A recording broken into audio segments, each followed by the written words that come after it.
Alright friends, so we just talked about what quality of service actually is, and we got an idea about why we would actually want to use it. Ultimately, we learned that it's going to allow us to mark and prioritize particular pieces of traffic, but the question is, how on earth is this actually going to be implemented? Well, what we're going to be doing is making the use of something known as queuing. So as someone who lives in the United Kingdom, let's just say that I am somewhat of an expert in the art of queuing. I mean, people in Britain just love a good queue. And quite honestly, the type of queuing that I'm used to is not too dissimilar from the type of queuing that we're going to see in quality of service. Alright, so classic example, let's just say you're going on a vacation, okay? Everyone loves a good vacation. And let's just say your destination is kind of far away.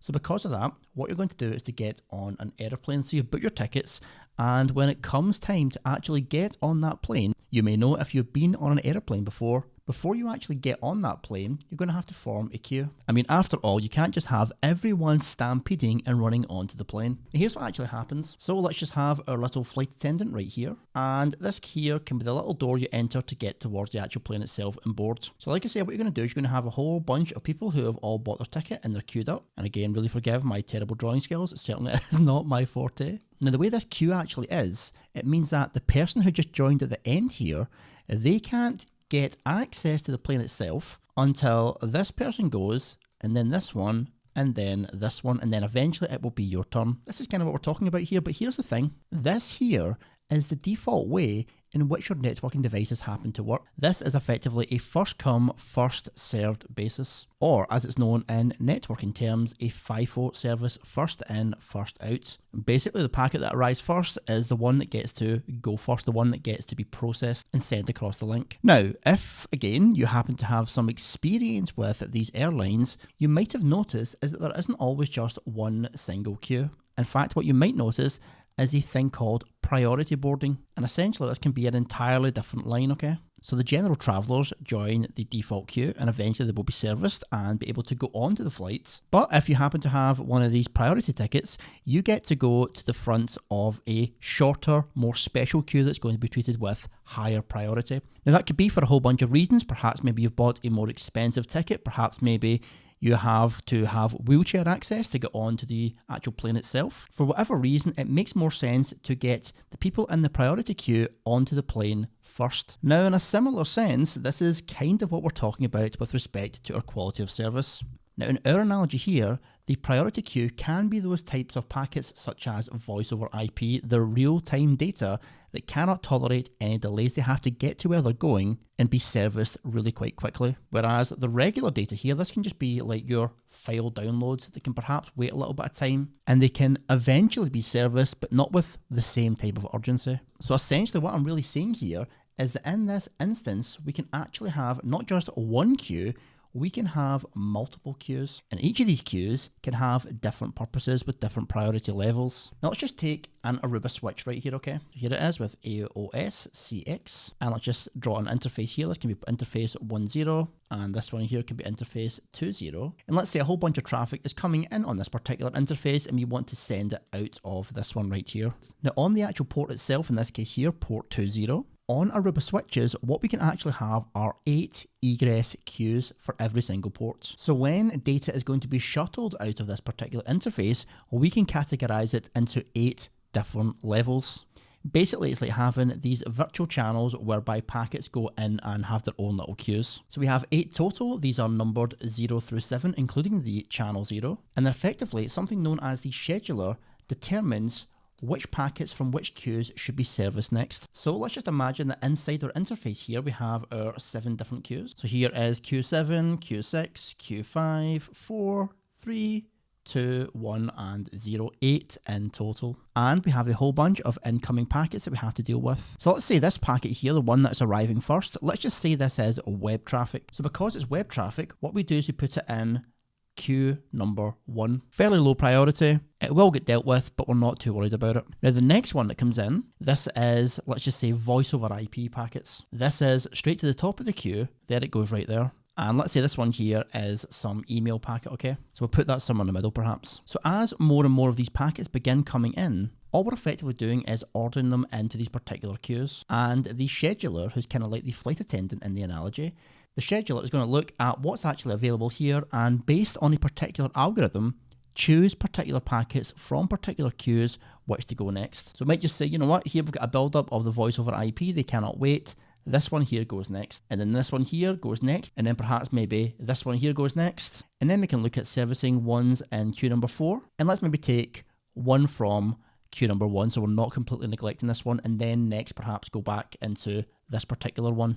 So here is the thing, the actual algorithms here is going to determine how particular packets in particular queues are going to be serviced. So the default one, like I say, is this one called FIFO, which is first in, first out. This is kind of like not having quality of service. Pretty much as packets arrived, they just get to go as soon as they're available. Who got here first gets to go first. So that is the first type of algorithm, if you want to call it. The next one is one called SPQ. This is strict priority queuing. Now this one here is giving a complete bias to the queues with the highest priority. So in the example we saw before, we would make sure we completely drain all the packets queuing in queue number 7 before we would actually look at any ones within queue number 6, before looking at ones in queue number 5, so on and so forth, all the way down to the very end. So the advantage of this is that for high priority traffic, such as voice over IP, they're getting a really first class service. As soon as they turn up, they're getting told to go without any delay. The problem is that this is kind of unbalanced. So if you happen to have a constant stream of voice over IP type packets, then nothing else ever really gets served. So the downloads in the background never finish, that type of thing, okay? Now the next algorithm we have is something called DWRR.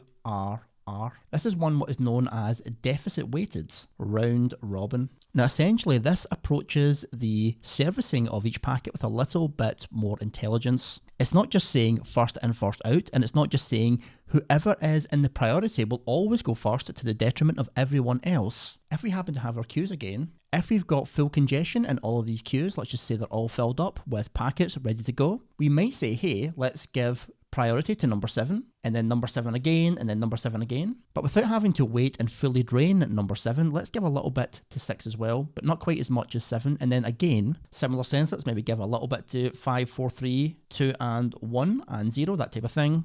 And then we circle back round and go back to number 7, which again gets a big chunk of the priority. Let's service a whole bunch of that at once, and then again go through the queues. So no one's getting ignored, but there is a definite bias to the actual queues with higher priority, okay? Now the thing to state here that really is quite important is that this deficit weighted round robin, this is available by default on all AOS CX switches. So if you have Aruba CX, this particular algorithm is going to be available to you. So now the next algorithm is one known as WFQ. This is weighted fair queuing. Now again, this is really quite similar to the previous algorithm in that we're not going to have to fully drain an entire queue, such as the strict priority queuing, or have a first in, first out.